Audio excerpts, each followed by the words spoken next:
우리가 이제 계속 신앙생활에 대해서 살펴보고 있습니다. 또 앞으로 몇 주간 우리가 어떻게 은혜로운 신앙생활을 할 것인가, 더 우리의 신앙생활이 어떻게 은혜로워질 수 있는지 이제 살펴보려고 합니다. 그 첫 번째 시간입니다. 오늘 그 첫 번째 시간으로 우리 은혜로운 신앙생활을 믿음 안에서 사는 삶을 통해서 살펴보려고 합니다. 바울은 오늘 이제 고린도후서 편지의 이제 마지막 말미인데요. 고린도 교회 편지를 쓴 거예요. 그 얘기는 뭡니까? 이 말씀을 듣는 사람이 누구란 얘기예요? 신자란 얘기예요. 믿음 생활을 하고 있는 사람, 현재 믿음 생활을 하는 사람에게 이렇게 말합니다. 너희가 믿음 안에 있는지 너희를 확인하라.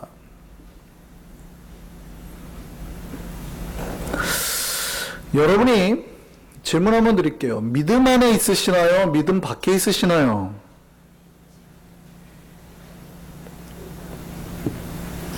자, 사탄은 우리가 믿음 안에 살고 있다고 믿게 만들기를 원할까요? 우리가 믿음 밖에서 살고 있다고 믿게 만들기를 원할까요?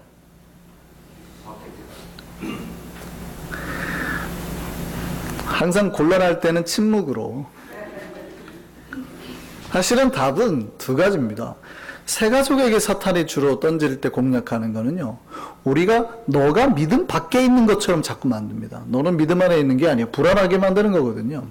근데 기존 신자들에게는요, 너희가 믿음 안에 있는 것처럼 만들어 버립니다. 그러니까 우리가 믿음 안에서 잘 있는 것처럼 만드는 거예요. 이게 사탄의 전략입니다. 기존 신자들에게, 그러니까 고린도 교회를 받는 사람들은 기존 신자란 얘기예요. 그럼 사탄이 어떻게 공략을 하는 거예요? 너희가 지금 믿음 생활 잘하고 있어. 믿음 안에서 잘 살고 있어. 안심을 하게 만드는 거죠. 그리고 슬그머니 우리를 어떻게 해요? 세상 속으로 이렇게 내려보냅니다. 마치 그 배가 닻을 내려야 딱 고정이 되어 있잖아요. 그런데 닻을 내리지 않은 배는 물결이 어느 순간 살짝 왔다 갔다 하면서 배가 어떻게 해요? 모르게 점점 떠내려가죠. 그것처럼 사탄은 우리가 신앙생활을 잘하고 있는 것처럼 속여놓고 슬그머니 우리를 어디로 내몰아요? 세상 가운데로 내몰아요. 그리고 사탄이 우리에게 하는 방법이 있어요. 뭐냐면 사탄의 전략은 우리의 GPS를 꺼버리는 거예요.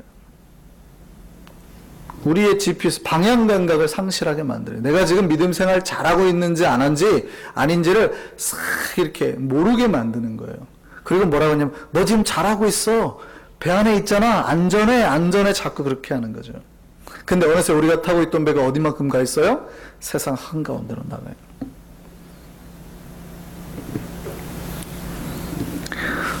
오늘 제가 신앙생활이라고 그랬잖아요. 믿음 생활이라고 하는 것은 믿음 안에 거하는 생활입니다. 근데 신자들이 교회 안에 있으면 이거를 신앙생활이라고 생각하시는 것 같아요. 그게 아니에요. 신앙생활은 하나님의 뜻이 우리에게 왔을 때 하나님의 뜻에 내 삶을 복종시켜서 맞추는 삶이에요. 그러니까 교회 안에 있다고 해서 그게 이루어지진 않아요.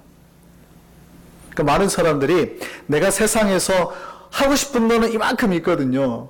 근데 그거는 하나도 포기하지 않고 교회 안에 와가지고 주일날 예배 드리니까 나는 신앙생활 잘하고 있다 이렇게 착각하시는 것 같아요. 그게 아니라 신앙생활은 내 삶을 하나님의 방법대로 맞춰서 사는 거거든요. 근데 사탄은 어떻게 합니까? 그거를 갖다가 슬그머니 흐리게 만들어요. 아니야 괜찮아. 지금 잘하고 있어 하고 어디로 자꾸 가요? 세상으로 우리 배를 둥둥둥둥 떠내보내고, 그리고 우리의 방향 감각을 상실하게 만들어요. 우리가 잘하고 있는지 우리 믿음이 어디만큼 있는지 모르게 만드는 거예요. 그래서 오늘 바울이 말하는 겁니다. 오늘 바울이 뭐라고 그래요? 너희는 믿음 안에 있는지 너희 자신을 확증해야 된다. 우리의 믿음이 어디쯤 있는지 확인해야 됩니다. 여러분 그 자동차를 타고 고속도로를 운전을 해보잖아요. 그러면은 그 고속도로를 달릴 때 보통 나타나는 현상이 있어요. 그러니까 제가 한국에 있을 때 예전에 그 프라이드를 탄 적이 있거든요. 소형차죠. 작은 차. 이런 차를 타고 고속도로를 달리면 한국의 보통 리밋이 100km, 110km 이렇거든요. 그러면 확 제가 세게 가면은 너무 막 그 속도감이 너무 나요. 와, 지금 내가 한 140km 달리는 것 같다. 확 긴장하고 속도계를 보면 90km로 다니고 있는 거죠. 차 소리가 워낙 커가지고 와 이러니까 막. 근데 좋은 차들의 특징이 뭔지 아세요? 좋은 차들의 특징? 분명히 여기 마일이 60마일 제한인데 좋은 차들은 어느새 달리다 보면 편안한 차가 분명히 자기는 50마일 같은데 실제 나중에 속도를 보면 70마일, 80마일인 거예요. 무슨 말인지 아시겠어요?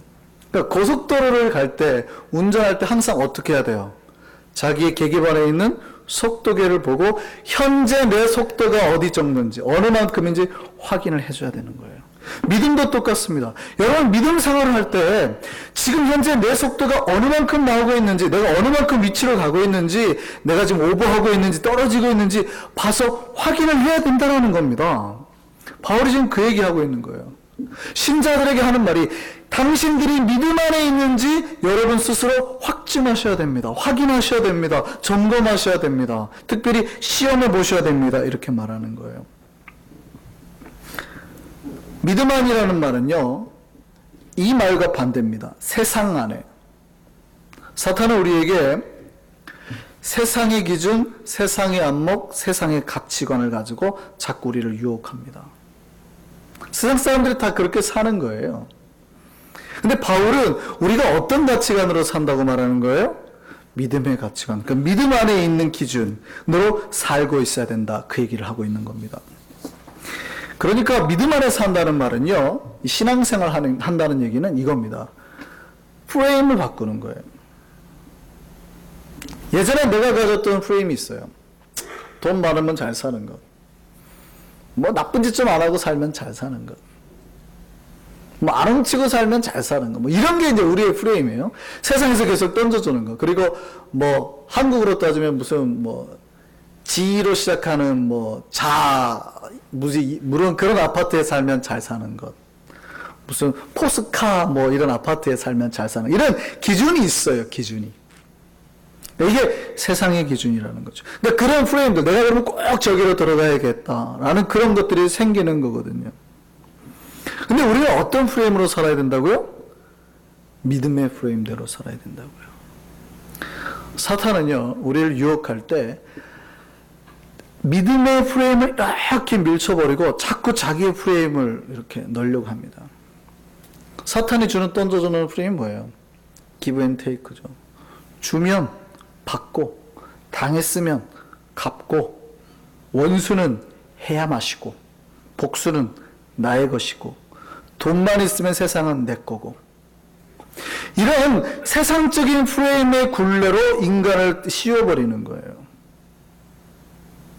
그럼 크리스천이라는 얘기는 뭐예요? 크리스천이 되겠다는 얘기는, 여러분이 신앙생활 하겠다는 얘기는 여러분이 지금까지 가지고 있던 그 프레임을 버리고 하나님의 프레임대로 살겠다는 거예요. 믿음의 프레임대로 살겠다는 거예요. 이게 신앙생활을 시작하는 1번 가장 첫 번째예요. 프레임을 바꾸는 것. 이게 어려울까요? 쉬울까요? 이 프레임을 아예 안 바꾼 사람에겐 되게 어려워요. 근데 프레임만 바꿔놓으면 하나도 안 어려워요. 그 안에만 있는 사람에겐 이게 하나도 안 어렵다고요. 여러분 잘 아는 그 동화 작가가 있습니다. 안데르센이라고요. 이 안데르센의 이야기 중에 이런 게 있어요. 어느 농부 부부가 2명이 있는데 그 집에 말이 한 필이 있었습니다. 근데 어느 날 이제 남편이 아내하고 상의를 하고 이걸 팔아서 좀 좋은 거를 쓰자 이렇게 합의를 봤어요. 그래서 남편이 이제 말을 팔려고 시장을 가는데 가다가 암소를 보니까 이게 너무 좋아 보이니까 바꾸자 그래가지고 물물 교환을 했어요. 바꿨어요. 그리고 암소를 끌고 좀 가다 보니까 누가 양을 끌고 오는데 양이 너무 좋아 보이는 거예요. 양이 정말 좋아 보여가지고 그걸 또 바꿨어요. 그리고 또 가는데 누가 거위를 한 마리 가져오는 거예요. 그러니까 또 좋아가지고 거위랑 또 바꿨어요. 그리고 또 가다 보니까 누가 그 사과 자루를 한 자루를, 근데 그 사과가 썩었어요. 썩은 사과 한 자루를 가지고 오는 거예요. 그거랑 바꿨어요. 그리고 그날 밤에 어느 여관에 이제 묵게 됐습니다. 근데 여관에 귀족 두 사람이 왔어요. 이야기를 하다가 자기 이야기를 하는 거예요. 그러니까 귀족이 그래요. 당신 이제 큰일 났어. 집에 가면 아내한테 쫓겨날 거예요. 못 들어갈 거예요. 그때 이 사람이 그러는 거예요. 천만에요. 아내는 분명히 저한테 잘했다고 할 겁니다. 그러니까 귀족들이 웃죠. 막 웃더니 내기합시다. 만약에 당신 아내가 내일 우리랑 같이 가서 확인하는데 잘했다고 하면 내가 가지는 그 말을 다 주겠어. 다음날 갔어요. 아내가 뭐라고 했을까요? 여러분이 아내예요. 여러분이 아내예요. 여러분이 아내예요. 너무 상상하셔서 말씀하지 마시고 여러분의 마음에 있는 걸 얘기하셔야죠. 여러분이 아내예요. 잘했다고 하실래요? 잘못했다고 하실래요? 농부의 아내가 그랬어요. 아우 잘했다고. 그렇지 않아도 식초를 만들려고 했는데 썩은 사과가 필요했다고. 그래서 그 말을 취한 거예요. 자 보세요. 귀족은 어떤 프레임을 가지고 있습니까? 세상 사람 누구나가 가지고 있는 그 프레임이에요. 멍청한 짓을 했다는 얘기죠. 누구나가 가지는 그런 자기 이득을 손해보는 그 바보 같은 짓을 했다는 얘기예요. 근데 그들이 가지고 있는 프레임으로 해결이 안 되는 거 있어요. 그들이 간과한 게 있어요. 뭐예요? 부부 사이에 내면에 보이지 않는 서로에 대한 뭐예요? 신뢰, 믿음. 이거는 계산이 안 되잖아요. 그걸 간과한 겁니다. 그렇지 않으면 뭘로 사는 거예요? 그 신뢰로 사는 거예요. 내 하나님과 나와 하나님은 반드시 나에게 좋은 것을 주실 것이라는 신뢰, 그 믿음으로 사는 거라고요. 그럼 우리가 하나님을 믿는 순간 우리의 프레임 속에는 뭐가 들어있어야 돼요? 그 믿음의 프레임이 있어야 된다는 얘기예요. 근데 우리는 여전히 뭐 가지고 있어요? 세상의 프레임으로. 여러분이 귀족의 말에 공감이 돼요? 아내의 말에 공감이 돼요? 아내의 말에 공감되신 분 있어요? 예, 잘하셨어요. 대부분 귀족의 말에 공감이 된단 말이에요. 그 얘기는 무슨 얘기냐면 크리스천이 사는 행동이 세상 사람들이 보기에는 다 이해가 안 된다 이 말이에요. 여러분이 시장에 가서 콩나물을 깎아야 되잖아요. 어떻게 해서 깎아 사야 된다고. 근데 여러분 권사님이 가서 시장에서 딱 사려고 했는데 어떤 할머니가 담담해가지고 저거 빨리 가가지고 들어가서 쉬어야 될 것 같은 분위기예요. 근데 5불에 불렀어요. 여러분 얼마에 살래요? 4불에 합시다 하고 갈래요? 아니면 얼마에 사실래요? 갑자기 여러분이 딱 돈 넣고 이거 8불 있는데 이거 가지고 가세요. 세상 사람들이 보기에는 그게 잘한 거예요? 잘못한 거예요? 잘못한 거지. 바보 아니에요. 돈을 2배나 주고 사는 사람이 어디 있어요? 그런 바보가. 근데 그건 무슨 프레임이에요? 세상의 프레임이라니까요. 우리는요, 보이지 아니하는 신뢰의 프레임으로, 그 믿음의 프레임대로 사는 사람들이라고요. 이해되세요? 바울이 오늘 우리에게 물어보는 건 그거예요. 당신이 지금 믿음의 기준으로 하나님의 그 프레임대로 사느냐? 신앙생활을 한다는 건 바로 그런 겁니다. 오늘 제가 믿음의 프레임대로 사는 사람 한 명 소개하려고 합니다. 제가 굉장히 좋아하는 인물이 있어요. 성경에서 굉장히 좋아하는 인물이 사람들이 호불호가 갈리는 사람 중에 한 명인데 다윗이 있습니다. 다윗은 정말 위대한 왕이 됐고요. 하나님께서 높인 사람이 됐습니다. 왜 다윗은 그렇게 위대한 사람이 됐고 왕이 될 수 있었을까요? 왜요? 답을 여러분이 만약에 하나님이 세우셨지요 라고만 말을 해버리면 더 이상 제가 할 말이 없습니다. 물론 맞는 말인데요. 다윗이 어떻게 해서 위대해졌는지를 전혀 모른다는 얘기예요. 다윗이 정말 위대해질 수 있는 것은요, 그 안에 있던 그 프레임 때문이었습니다. 그러니까 그는 세상의 프레임이 아닌 하나님의 프레임, 믿음의 프레임대로 살았던 사람이에요. 다윗은 이미 어려서 선택받은 인물입니다. 그러니까 다윗이 어렸을 때 사무엘이 와가지고 기름 부었잖아요. 그러니까 네가 왕이 될 거란 얘기예요. 이미 예언이 되어 있고 자기가 왕이 될 건 아는 사람이에요. 뿐만입니까? 어려서부터 능력이 있어요. 이스라엘 백성이 다 덜덜 떨고 있는데 골리앗하고 나와서 싸워서 이긴 사람이 누구예요? 다윗이에요. 그러니까 소년 때부터 다윗은 이미 언약만 받은 게 아니라, 약속만 받은 게 아니라 이스라엘 백성 전체에게 알려지는 유명한 인물이 된 겁니다. 다윗을 향한 노래가 있죠. 사울은 천천히고 다윗은 만만이라. 사울은 1000명밖에 감당이 안 된다면 다윗은 10,000명을 감당할 만한 위대한 사람이란 얘기예요.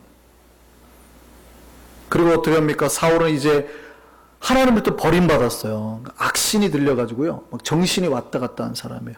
다윗이 하프를 치면 막 정신이 돌아오고 이런 사람이에요. 그러니까 보세요. 이미 예언받았죠. 이스라엘의 분위기가 자기에게 왔죠. 현재 있는 왕은 뭐 귀신 들려, 정신 들려가지고 왔다 갔다 하죠. 어떻게 하면 됩니까? 자기가 왕권 차지하면 돼요. 자기가 지금 왕의 사위거든요. 그 왕권과 그리 멀지 않아요. 사울도 다윗이 왕이 될 거라는 걸 알았어요. 죽이려 하죠. 자기 아들을 왕시키려고 다윗을 죽이려 합니다. 근데 다윗은 왕의 길을 선택하지 않고 도망자의 길을 선택합니다. 그리고 20살에 이미 도망을 쳐요. 그리고 몇 년 동안 도망자 생활을 해요? 10년 동안. 10년 동안 도망자의 생활을 했어요. 도망자의 삶이라는 게 쉽게 말하면 거지예요, 거지. 누가 밥을 얻어와야 먹는 존재란 말이에요. 내가 농사를 짓는 게 아니니까. 10년 동안 왕의 사위가. 뿐만이 아니라 사울이 그냥 둬요, 안 둬요? 안 두죠. 죽이려 하죠. 그 다윗이 주로 숨어있던 지역이 이제 석회암 지역, 동굴. 그러니까 워낙 길이 복잡하고 해가지고 한번 들어가면 뭐 아주 복잡해서 쉽게 찾지 못하는 데예요.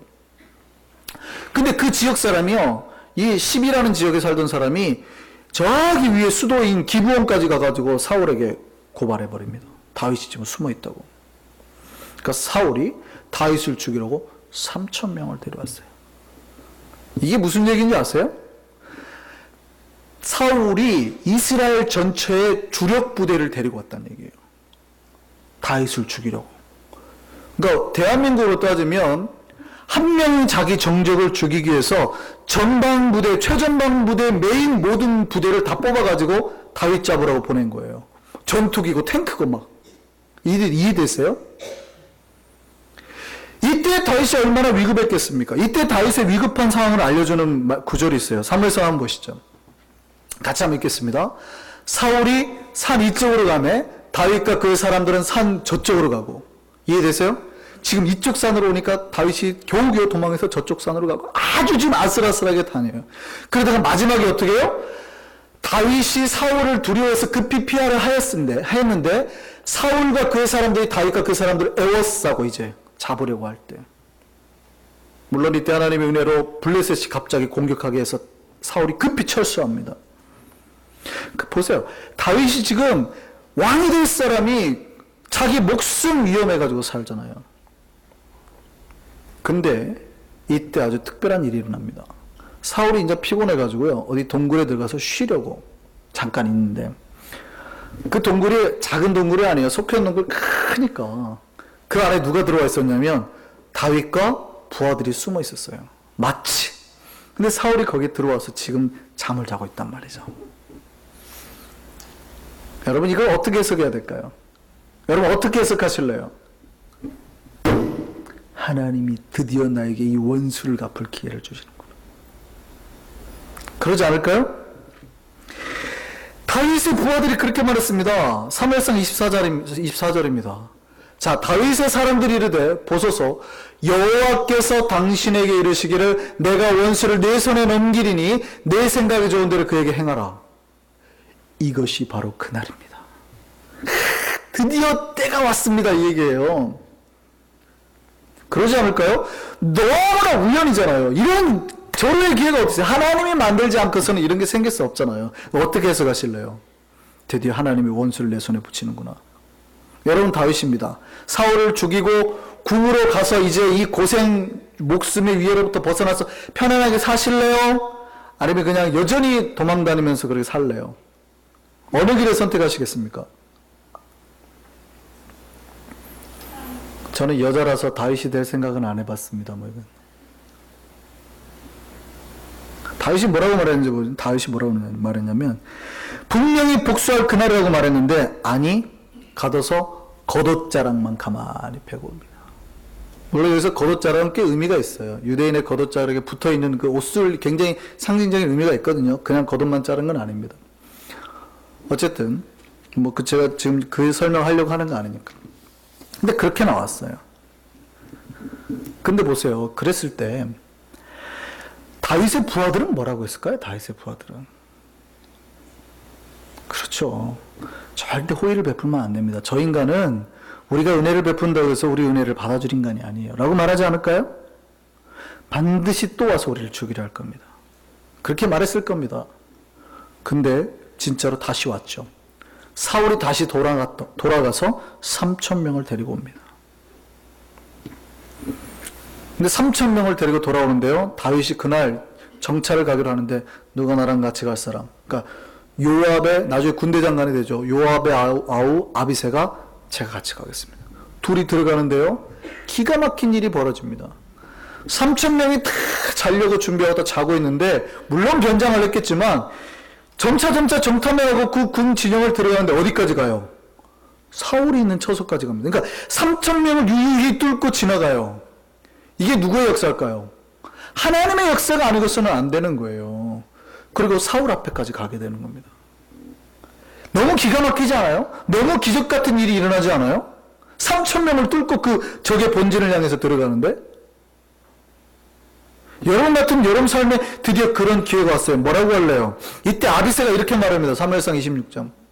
다시 한번 아비새가 다윗에게 이르되 하나님이 오늘 당신의 원수를 당신 손에 넘기셨나이다. 그렇잖아요. 기적같이 일어났으니까. 그게 뭐래요? 내가 저를 찔러 죽이겠습니다. 걱정하지 마십시오. 근데 다윗은 뭐라고 그래요? 이들이 가지고 있는 프레임이 뭐예요? 원수를 죽이고 빨리 우리의 이득을 취하고 궁으로 돌아가자. 근데 다윗이 가지고 있는 프레임은 뭡니까? 아니다는 거예요. 다윗이 그렇게 하지 않았어요. 물병과 창만 가지고 나옵니다. 근데 보세요. 이게 위급한 상황일까요? 아닐까요? 이게 아주 위급한 상황이에요. 생각해 보세요. 지금 자기를 따르는 부하들이 있는데 직장 상사가 아주 위험한 리더십을 보이는 겁니다. 지금 여기에서 해결함을 다윗이 만약에 사울을 죽이잖아요? 그러면 다윗만 궁으로 들어가는 게 아니라 그의 부하들이 다 이제 위험한 상황에서 벗어나서 안전을 취할 수 있게 되잖아요. 근데 다윗이 두 번이나 그렇게 안 했다는 얘기는 뭐예요? 리더십이 없어 보인다는 거예요. 여러분이 직장 상사, 여러분이 사장이고 여러분이 밑에 따르는 직원들이 있어요. 근데 누가 봐도 하나님이 열어주셔서 이 망해가는 우리 기업이 살 일이에요.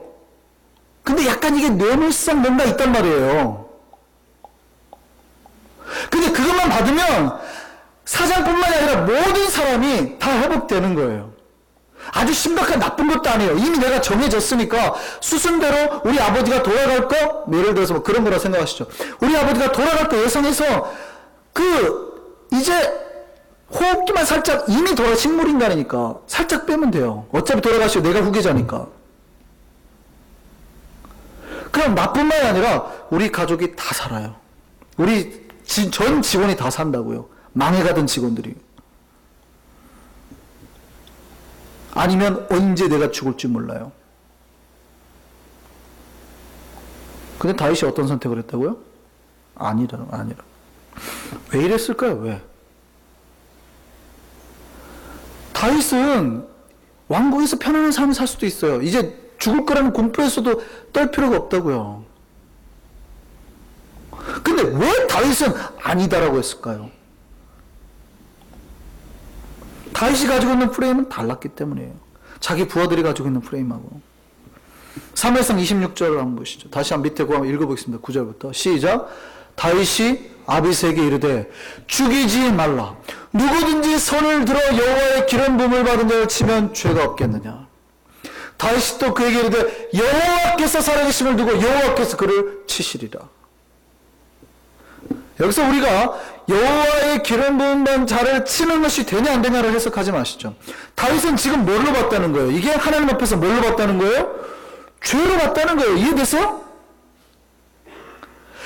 그가 벗어날 수 있는 상황이 눈앞에 다 열려졌지만 그것이 하나님 보기에 죄라면 다윗은 한다고요, 안 한다고요? 안 한다고요. 그것이 내 목숨에 위해가 오고 나를 따르는 모든 무리가 가족들이 다시 고통스러운 삶을 할지언정 이것이 하나님 보기에 죄라면 안 한다고요.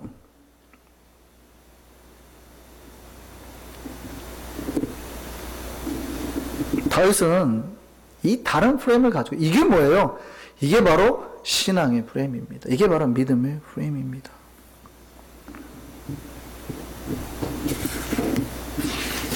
다윗은 그 안에서 봤더니 아니었다는 거예요. 다윗이 진짜 나중에 위대한 왕이 될 수 있었던 이유는 뭡니까? 그가 세상의 가치관이나 기준대로 살지 않았다는 거예요. 그래서 다윗은 항상 하나님의 마음에 흡족한 사람이었다고요. 다윗이 위대해질 수 있는 방법은 거기에 있었습니다. 믿음의 프레임을 따라 사는 것. 오늘 바울이 우리에게 지금 똑같은 질문을 하는 겁니다. 너희가 신자하면서 예수를 믿는다고 하면서 예수 믿어서 구원받은 백성이라고 하면서 너희가 천국 갈 백성이라면서 지금 고린도 교회에게 하는 말이에요. 그렇다면 너희가 믿음 안에 있는지 너희 자신을 시험해보라. 그리고 너희 자신을 확증하라. 너희가 믿음의 프레임대로 사는지 세상 속에서 그냥 누구나 똑같이 생각하는 그 프레임대로 사는지 그거 시험해보라는 거예요. 언제 시험해봐요? 환난 날에, 고통의 날에, 위험의 날에, 내 목숨이 경각에 처한 날에 다 나온다는 거예요. 우리 내면의 것이.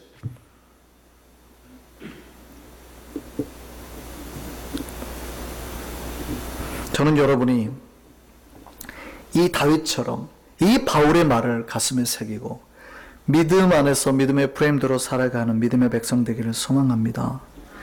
우리의 신앙생활이 은혜로운 신앙생활이 되기를 원합니다. 근데 은혜로운 신앙생활의 첫 번째는 뭐냐면 여러분이 믿음 안에 있는 그 프레임대로 사는 거예요. 사탄은 올가미를 던집니다. 그리고 우리의 프레임이 아닌 자기의 프레임으로 자꾸 땡겨요. 현실적으로 그게 복이 있어 보이세요? 절대 오래 못 갑니다. 하나님이 약속한 복은요, 이 믿음의 프레임대로 사는 자에게 오는 거예요. 그게 현재는 우리에게 손해가 될지 모르지만 고통의 날, 고난의 날에 하나님께서 우리와 함께 하셔서 우리를 다시 세우시고 우리에게 그 믿음의 프레임대로 사는 백성에게 복으로 갚아줄 줄 믿습니다. 그 약속을 믿고 나아가는 우리 모두가 되기를 소망합니다.